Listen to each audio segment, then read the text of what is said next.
How's it going, everybody? Jeff Michael here. I'm one of the clinicians at the Horse World Expo in Harrisburg, Pennsylvania in March.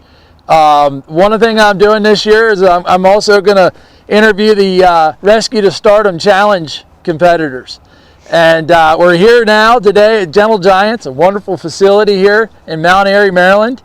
I'm joined right now by Courtney Garber, who's one of the in-house trainers here at Gentle Giants. And we're joined by Tseena, and she's a pony, I think. She's a beautiful horse and really has a really unique and pretty personality. And the story of this horse, of how far she's come, is really a great story.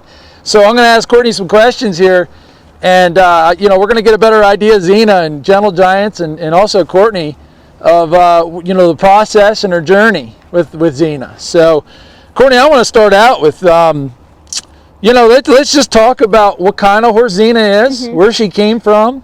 I do want to know how tall she is and how old she is. Okay, so she is a 14-year-old Clydesdale. My guess is she's probably 16 hands. I haven't sticked her. But so she was an owner surrender. We are guessing she probably came from a breeding farm in Canada. When she came to us, she was pretty fearful. She's very sensitive overall. There's a lot of things that you can do. Pulling a hair really kind of just sets her off. When we first got her, you can see a lot of the videos that she had a halter embedded behind her ears, which was pretty gross, and it was even hard for us to get her, to let her even clean those wounds and things. So I spent a lot of time just working with her, even letting us catch her and move and kind of just do the regular things we all take for granted for our horses. So every day we'd go over, we'd bring her into a stall, we'd do grain, we would really just do a lot of hand feeding. I know a lot of people don't like that, but she really appreciated it, and that's what really got me to be able to get her to let me touch her. So we do hand feeding, and then I kind of work up, and I taught her a little bit of clicker training. So I'd get her to kind of touch me, and then she'd get a snack. And then from there, I could start moving up her face, and then we eventually got to being able to, doing the normal things and putting a halter on. Okay. So she's been a little, definitely challenging, but it's been a good challenge, so. Yeah, if you watch your videos, which are on Rescue To Stardom Facebook page, and also the Gentle Giants page as well. Each one of these horses here have their own page.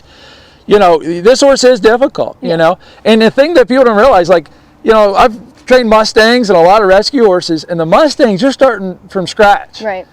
A rescue horse, you're going back and fixing a lot of problems, and it's tough. You've definitely had a challenge on your hands, but you've done a really good job. And the horse is showing it. I mean, just her standing here, this is a big step, isn't it? 3 months ago, this would not have been happening. Right. The big thing that I see is when you're working with her, you're building that trust all the time. What are some of the things you are doing? I mean, I understand the beginning process, but as we're moving in the process and kind of having that bouncing relationship of you got to push it a little bit and then connect again. What are some of the things you're doing for that? So there are definitely days where she is 100% with me, where she wants nothing to do other than just to hang out in the field. And it took me a really long time to get that connection, because I've been with her since day one, since the day we picked her up. And I've been her consistent the whole time. So her and I have a really good connection, but there are days that I end up pushing her a little bit more. And you can just see the next 2 days, she's like, I can't believe you just did that for me. And, but it always usually comes right back, and, she forgives me, and she kind of holds a little bit of a grudge, which isn't the best, but, most of the days that she'll just kind of come right back and be like, all right, we'll go back to work. I understand. And she needs a lot of time to think about things. So I give her a lot of time, whether we do something small, and then I'll let her just sit there for 10 minutes and think about it. And usually we go back to it, and she's like, okay, I'm a little confused on it, but I understand the concept of it now. So we do a lot of just going back and forth. I reassure her constantly that I'm not going anywhere. I'm not here to do any of the bad things, that whatever may have happened to her. Which is huge for her too. She's not a horse that came with a lot of confidence, so trying to build that confidence up for her is huge for her. That's awesome. So, just every horse is different in the processing, right? And I know you've learned this. Like some horses, they're ready for the next thing like that. And the other horse, it may take a day or two. A week at times. So, you know, it's great that you're taking that pace and figuring out that tempo, you know. What's your name mean? I got to ask that. Because it's T-E-S-E-E-N-E. Yeah, so Tseena is, if you guys have ever watched The Princess Warrior, okay. We spelled it a little bit differently, but we kind of found it really fitting for her because of all the things that she has to overcome. Right. So we just kind of found it fitting that she was going to be a kind of a warrior through this whole thing. And it was also one of my favorite TV shows growing up. Cool. So it worked out pretty well. Awesome. Awesome. You know, I can see your style through your videos, you know. How did you develop that style? How long you been doing this? So I have grown up around horses my entire life. I really haven't started developing it until I worked with a dressage trainer for about 4 years, which is where I really got into like the techniques of the horses and kind of how like everything moves and how it all works. But then when I started working at Gentle Giants, we started going to the Buck Brenneman clinics, and that's when it really started coming out, where I really started really feeling that I knew what I was getting at and the whole concept of how horses are supposed to work and how easy it can be. Yeah. So it's just been building for years, but I've just kind of started getting into, like, I have my own personal way of doing things, and, you know, everybody has their own techniques and small little things. So applying that to her and kind of all these rescue horses have been really cool to kind of see them all come out and how it all comes together. Yeah. It's a good person to follow. I mean, an absolute legend, you know. And I guess that's your biggest influence, and I'm going to take it, is Buck Brannaman. All right. You know, he's influenced a lot of us. You know, it's been a tough winter all over. Yep. How's the weather affected you guys? So there's definitely, we have an indoor, so that makes it a little bit easier. She is actually a little nervous more in the indoor. She's a lot more comfortable in the round pen. And that gives a little bit of a challenge for her too. I think having just a lot more room and space to kind of move gets her a little excited. Plus our indoor is placed right where there's a lot of traffic going in and out. There's horses around it, especially when there's snow on top.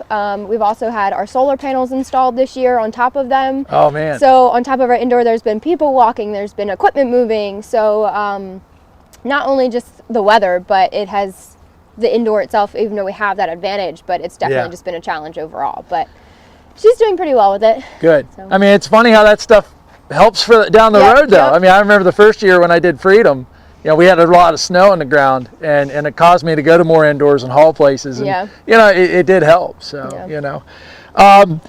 You know, the whole process of this Rescue to Stardom, you know, it's a tough deal. But, you know, what is probably the one thing that you say that you're focusing on in your training that's the biggest step for your horse? Yeah. I think with her, I mean, even where she is now from when we first got her in September, she's already a different horse. And I just want to be able to show people that she's not going to be as fearful as she was, whether we're riding or not. But she's already come such a long way. And I think that's kind of the whole thing with the whole Rescue to Stardom, is to show the difference in the horse. And she's still going to have more learning after the expo, and that's fine too, because, you know, some of these horses aren't cut out for the 90 days and they need a little bit more, and she's probably going to come home and, you know, we're still going to go back to work. But I just want to show everybody that she can be a different horse, and the change that she went to being fearful and a little bit aggressive, and you know, now she can stand here and do these things. So just a little bit of the change of the horse as well. You got to have a short memory as a trainer, don't you? Right.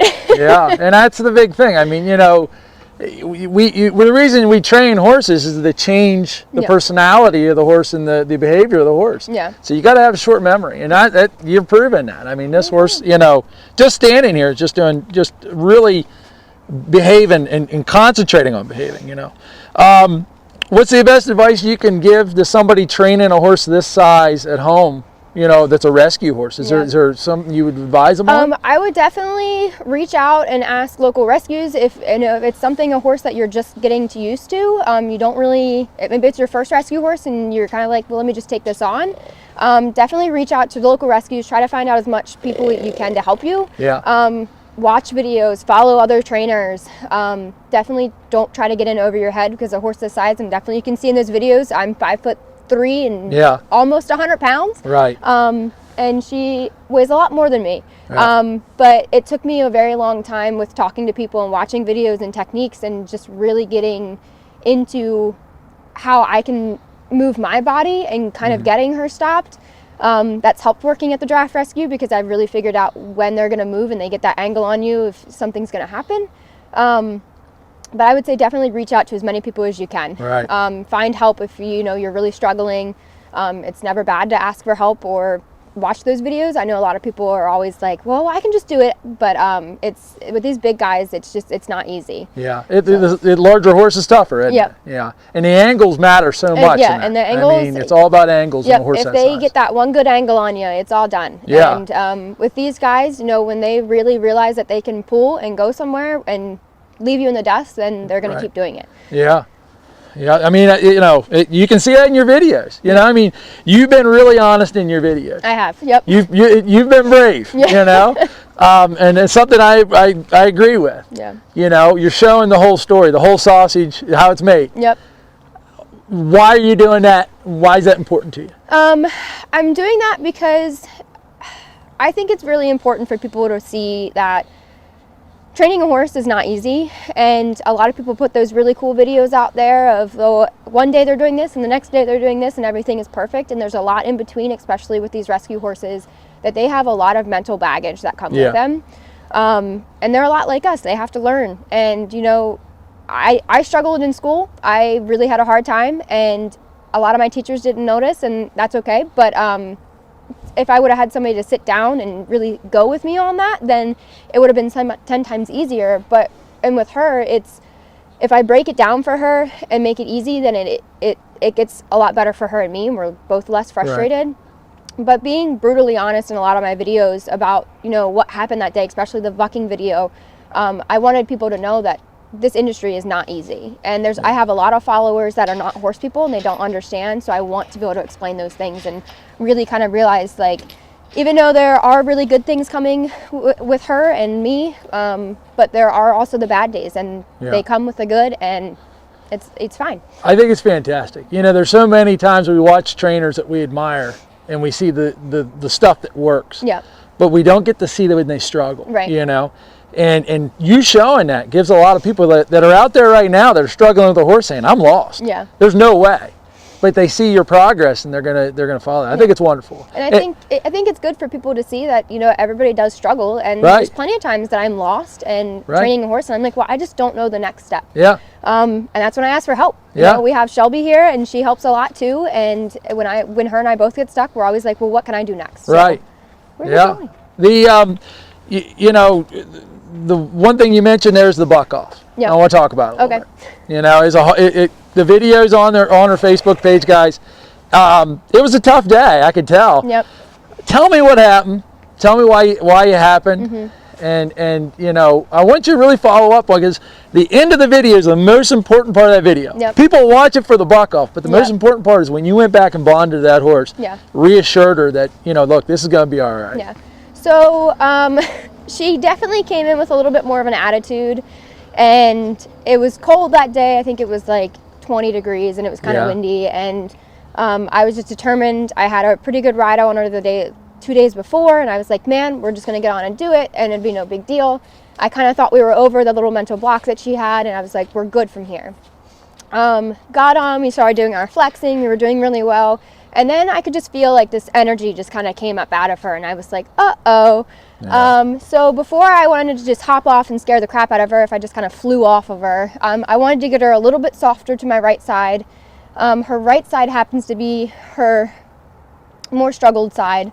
And I don't know if she caught something out of her eye or what, but in that moment she was just gone. Yeah. And you can see in the video that I keep trying to get that right side enough that I can try to shut her down a little bit, but obviously she's a very powerful horse, and she got me just enough unseated that I just couldn't keep it anymore. Yeah. And I figured, well, if I'm here, I might as well try to ride it out as much as I could, but that didn't last too long.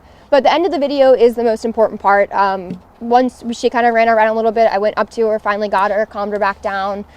We had that little bonding moment again, just so she doesn't think that, I'm going to come right after her and take it off and, hit her or do anything bad. Right. But just to reassure that, I noticed something was wrong, and I should have been a little bit more knowing that something could have happened with that energy and how she was kind of acting even on the ground.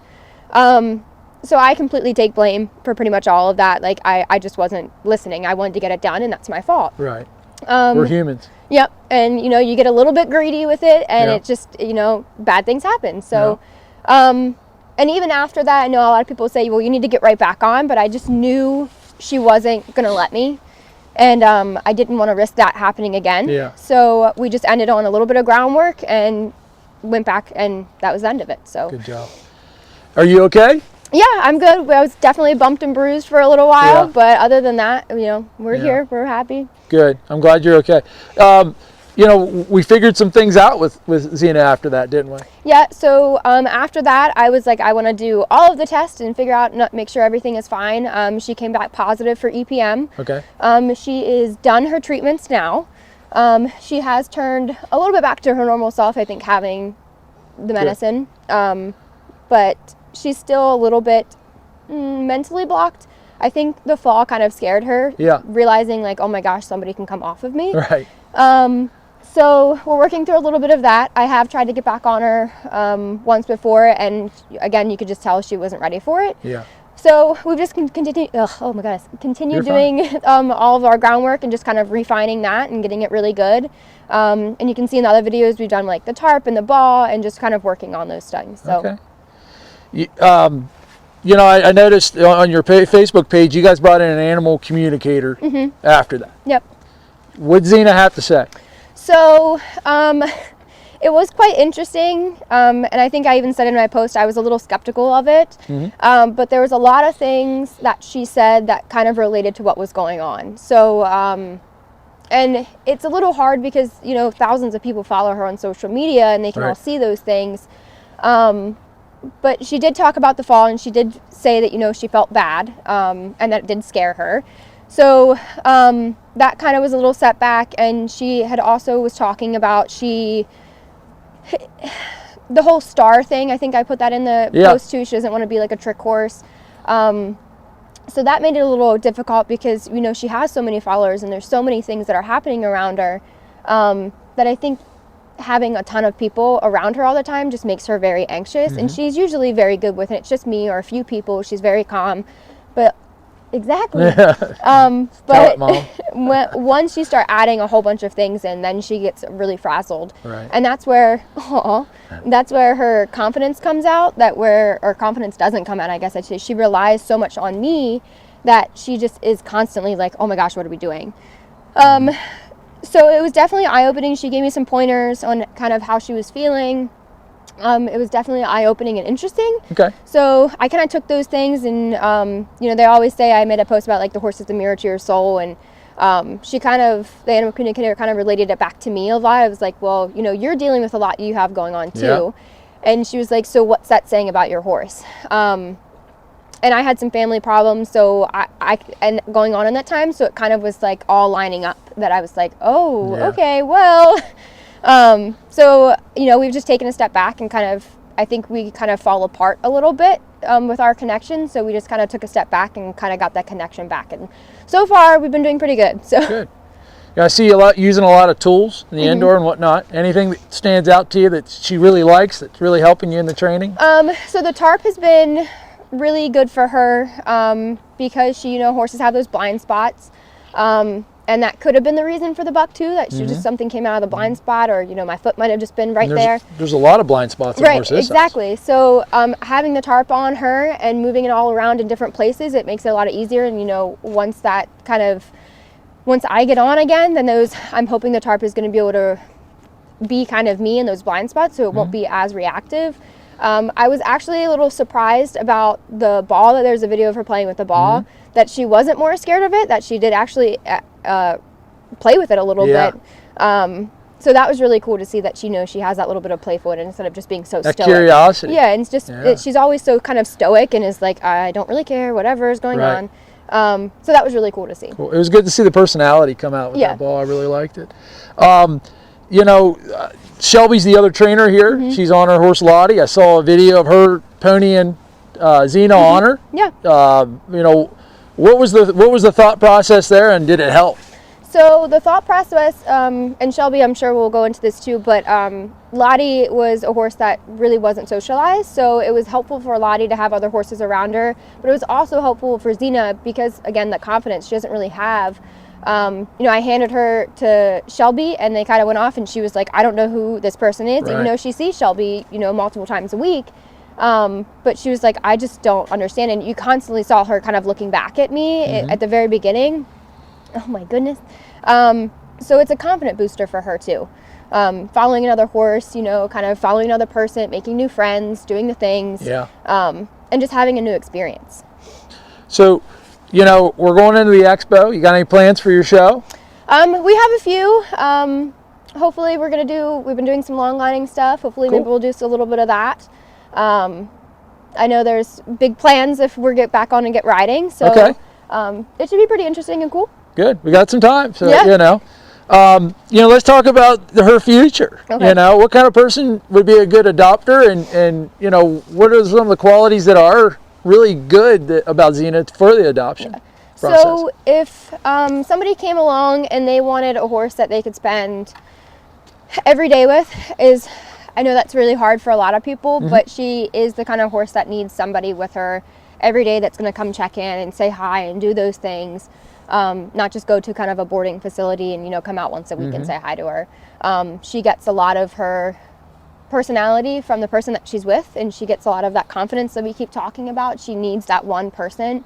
And that's something that the animal communicator said too, that she's a one-person horse. Right. She's not the kind of horse that she's fine with multiple people getting on and riding and, doing lessons and stuff like that. So somebody that's going to be very dedicated to her is who she needs.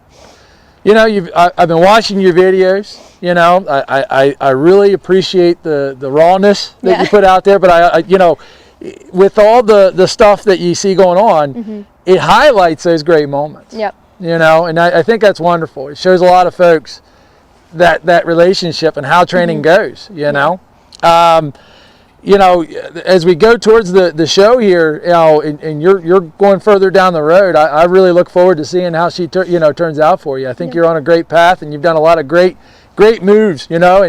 And I watching her drag you around there a little bit. There's a couple times like wrong angle, Yep. but then you turn it in the right angle. Yep. So you're doing a great job with it. I want to bring Lauren Nation over. Lauren, you mind coming?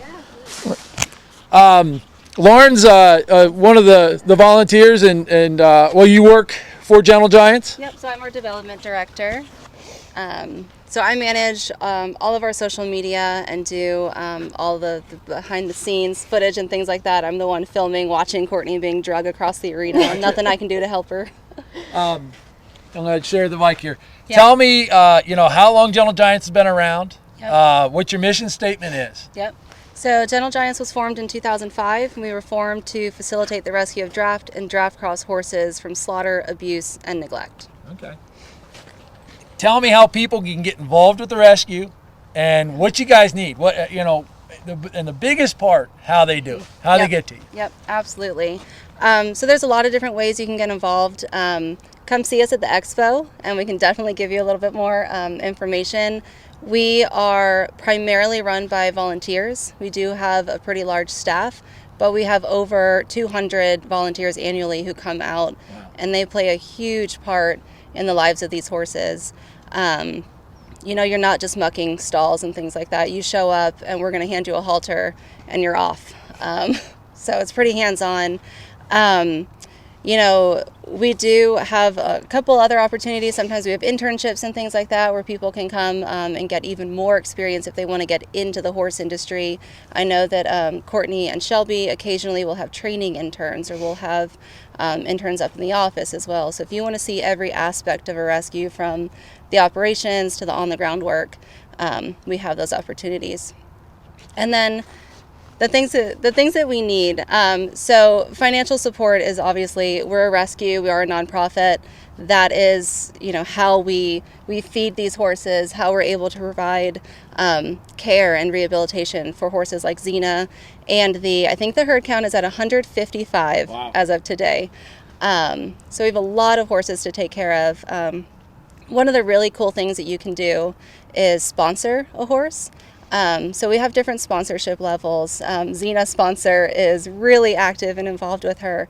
But you get exclusive photos, you get a lot of communication to find out what's the day-to-day life of the horse that you've chosen to sponsor like. So lots of different ways. But go into our Facebook page, go into our website, gentlegiantsdrafthorserescue.org, and definitely come see us at the expo as well. Thank you. Guys, thanks a lot. Tseena, it's great meeting you. I look forward to seeing you there at the Horse World Expo at Harrisburg, Pennsylvania at the Farm Show Complex, March 3rd through the 7th. There's a lot of great things going on. I'm really proud of this Rescue to Stardom challenge. It's really developing into a wonderful challenge. Remember, Courtney's going for the buckle. So, she's got a really nice horse and a really great story. So I hope to see you guys there. Make sure you check out Gentle Giants' Facebook page. Guys, it's all about, helping these guys out. That's why this challenge is going on. This isn't free. Yeah, this is tough. So any way we can help them. If we don't have the money, then we give them the time. But guys, I hope you contact them. Thanks a lot. Thank you. Great job. Thanks.